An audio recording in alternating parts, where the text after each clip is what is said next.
Good afternoon, it's Rich, Tennessee Homestead. How the heck are you today? This video, you're going to, don't think anything's wrong with your computer. You're going to start out in the dark. Okay, it's the way the video is.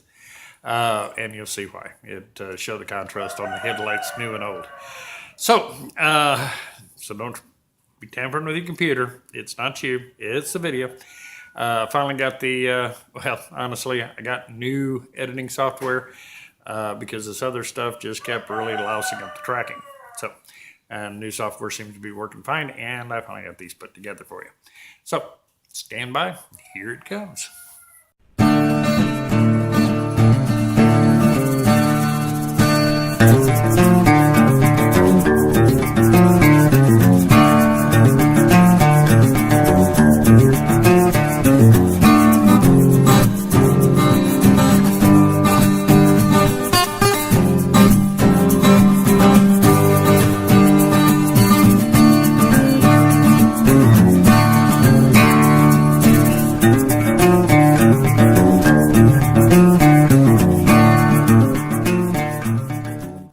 No, you can't see much.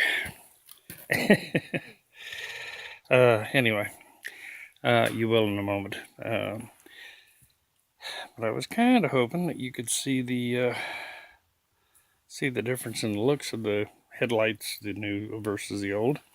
But here's the important part, click them on real quick here for you.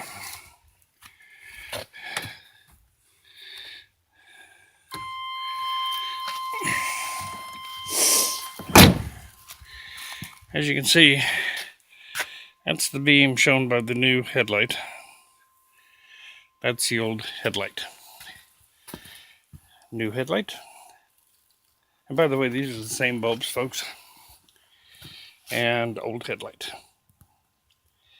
If you can, you should be able to really see the difference on all that. I haven't checked the high beam on this. I'll probably have to adjust this a little bit when I get the other ones in, but man, oh man, talk about a heck of a difference in the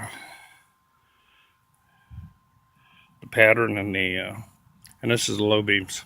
So give me just a second. I'm gonna kick it on the high beams and get an idea of what that looks like. I know you keep going into the dark, right?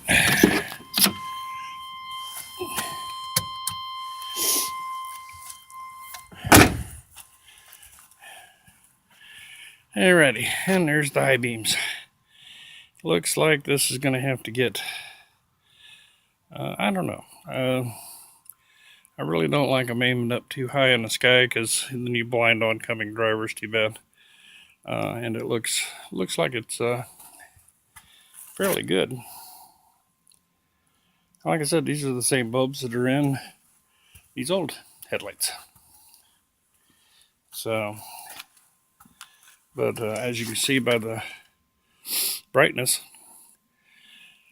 old clouded lens, new lens, worth the investment. They really are.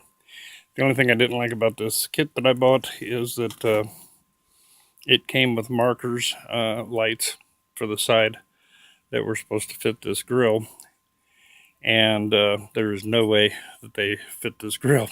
So I'm going to have to kind of deal with that and go back to the manufacturer and ask them what's up with that. Since it was a little bit more to get the kit that had the marker lights. So anyway, that's what I'm doing today. The grill's all out. Had a shower to fix. All kinds of little fun things.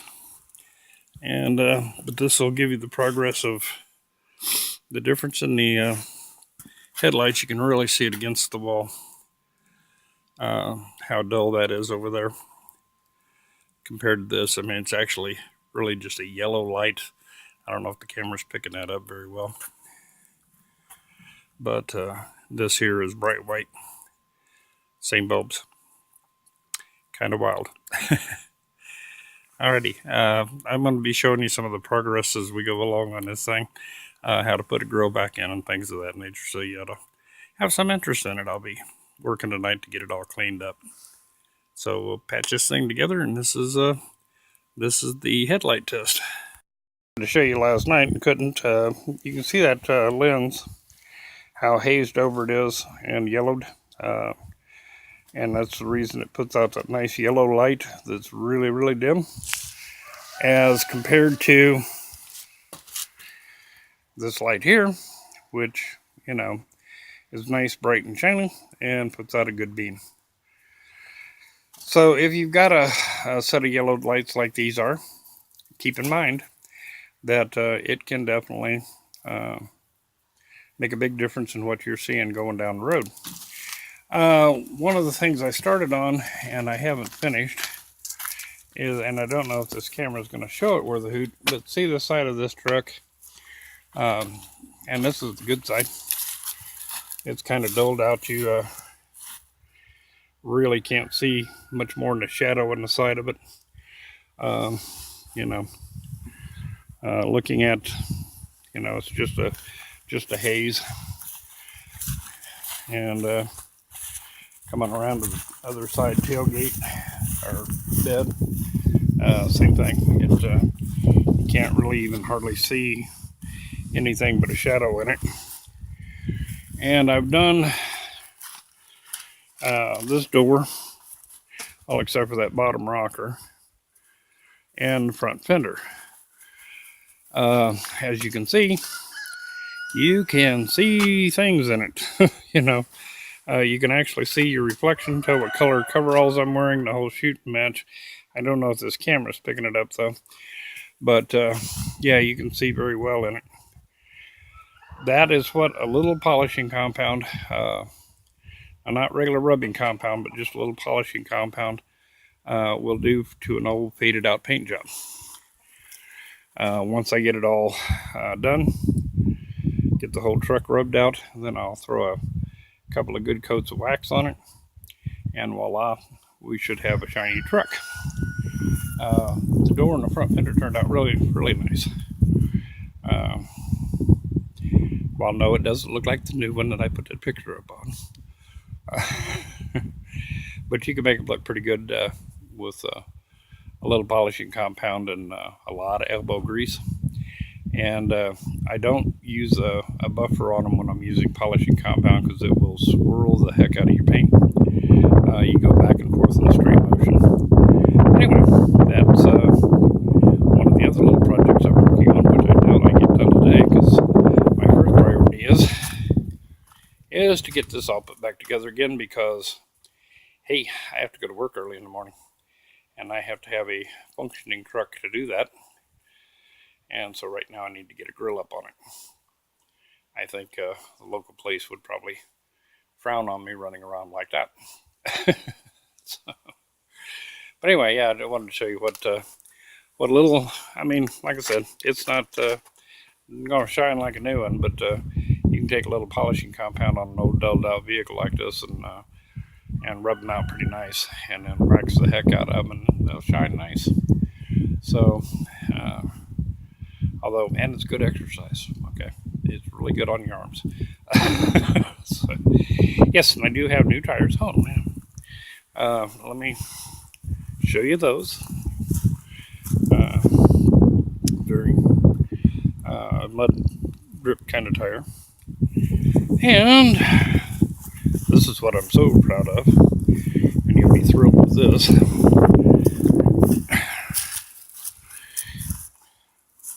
I have an exhaust pipe. Yeah. Matter of fact, from the manifolds on back is all new solid welded exhaust. The only clamps that were put on it were put on where the brackets were welded to the pipe and rehung. So this thing's just as solid as a rock, and very, very nice. Got a little throaty sound to it, but doesn't really roar at you anymore. So pretty cool. I'm pleased with it. The truck's starting to come around. Oh, and I can't forget my fancy taillights. You believe that? That is a little like putting lipstick on a pig there, folks, putting Euro lights on an old truck like this. But Yeah, hey, what the heck? They were cheaper. So, and, once I get the paint shining a little bit, I guess it won't look too bad. But right now, with it all dulled out and those bright new shiny tail lights on there, it looks a little silly. So, but yeah, it's coming around. It's coming around. Like I said, you can buy one of these inexpensive old trucks and put a little work into it, and son of a gun, you could actually have a fairly decent little truck to drive without spending a fortune on them. Okay, well that's all from here. I'll take you through the headlight removal and installation, and we'll see about getting this thing all put back together again. Okay, let's pull this headlight out. I'm going to try doing this one-handed, but I'm not really sure that I can get it done, and pay attention to what I'm doing with the camera too. So it's a 10 millimeter. These trucks here, they really seem to like going in for the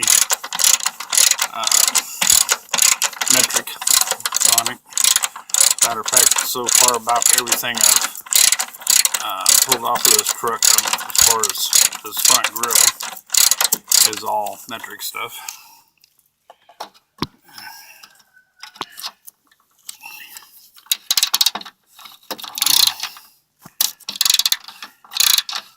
But not a lot to it.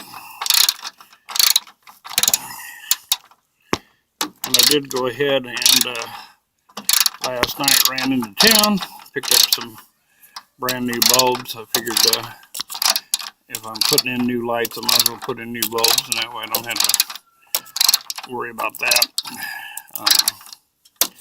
So I stuck the other side in this morning, and this one's going to get a new set of bulbs. I've already got them installed in the other side over there, or in the light itself, which I'm kind of ticked off at these people over their light. Okay, come on over there.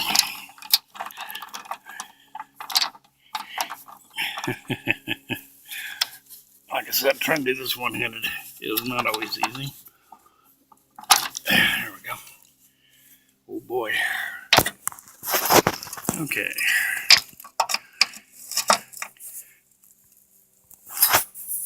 And that one's actually on there.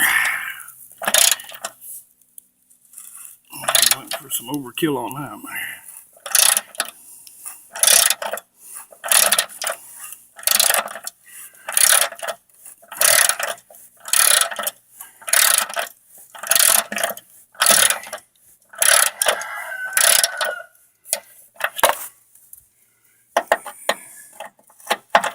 Once you get it a little loose, you can pretty much just take the ratchet and unscrew it. That takes 2 hands, folks, so okay. So I'll be back with you in just a moment. Alright, there you have it. It's down. Just 4 bolt holes, as you can see. And the whole assembly comes off. And got to take the bulbs out, which is also a 2-handed affair. But yeah, it doesn't take much to take these headlight assemblies apart. You know, and you know, the adjusters are easy to get to. You can easily adjust these headlights on this truck without disassembling anything. But yeah, it's a pretty good little setup. So I'm gonna pull these headlights off and then clean this whole mess up some, and we'll get to putting this thing back together again. Kind of cleaned down. Some folks wonder, why would you do that? It's just going to get dirty again. Yeah, it is. What ends up happening, especially on older vehicles, is like down in areas like this here, that thing was about a 1/2 inch deep in dirt and mud. Okay, so, and I'm going to fix that piece of conduit, I think, before I put this back together. So if you get that cleaned out, these little ledges and things of this nature, because moisture will sit in dirt and where dirt's piled up, And then the next thing you know, you've got that particular area rusting out. So, while it's open, why not go ahead and clean it out and let it do its thing. Plus, it makes it really nice when you have to go back and work on the thing. Just found a little bit more mud, I forgot. But yeah, so that's one of the main reasons for just going ahead and going, while you got it opened up, clean it off. Get rid of the mud, get rid of the dirt. It makes the vehicle look better, for one. It keeps it from rusting out in places you really just do not rust out.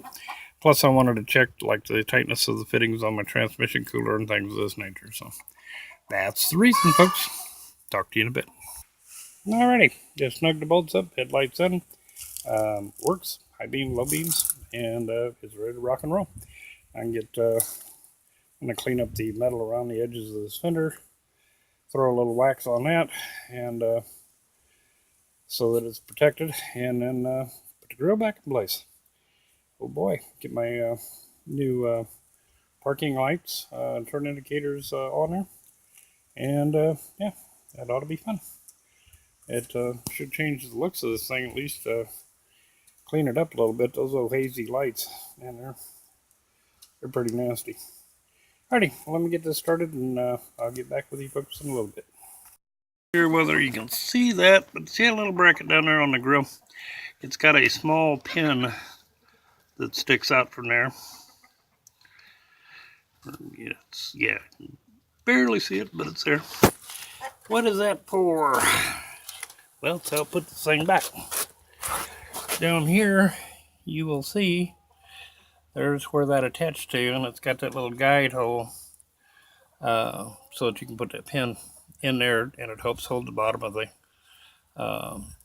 grill in place while you're doing what you got to do. Okay. Now, I did go ahead and wax the top part of the bumper and the back part of it, since you can't get to a lot of that whenever the grill's in place. So at least it's got a good coat of wax on it to protect it. And also waxed along the edges here, so that that's protected. And I'm going to start putting this back, and I'm going to have to... Oh, and we do have the new headlight in. Like I said, that's just to put those 4 bolts back in and you're done with that. So both headlights are in now, and I'm going to go ahead and get the grill in place so I can put the parking lights back. Alrighty, there is no big secret to getting this back on. You have several things to do. The 2 screws in the middle first, and you kind of work your way out from that point forward, making sure you get everything where it needs to be. While you have your parking lights out, you need to hook up your side marker light, put it in place. And so there's the grill back on it. Let's see, there's a total of 2, 4, 6, 8, about 10 screws total that hold this grill on. They're pretty easy to access. The bottom one's a bit of a pain because you got to go through a little slot in the front, and it's a pretty good reach unless you have a magnetized nut runner or something like this. You're gonna slide under the front of it to get a hold of it. But yeah, okay, so there we got the grill back installed. That's all ready to go. Definitely looks like this headlight here is gonna have to be adjusted. Because man, oh man, is it out there. And yeah, that thing's gonna be a town and country headlight, one of those headlights that the only time you need it is when you're in town under street lights or out in the country where all you're doing is watching the ditch, because that's about where this beam's going to hit. So, but I'm not going to get too concerned with that. I'm going to go ahead and finish putting this back together again, get the parking lights in it, and then test all the lights and make sure they're all working.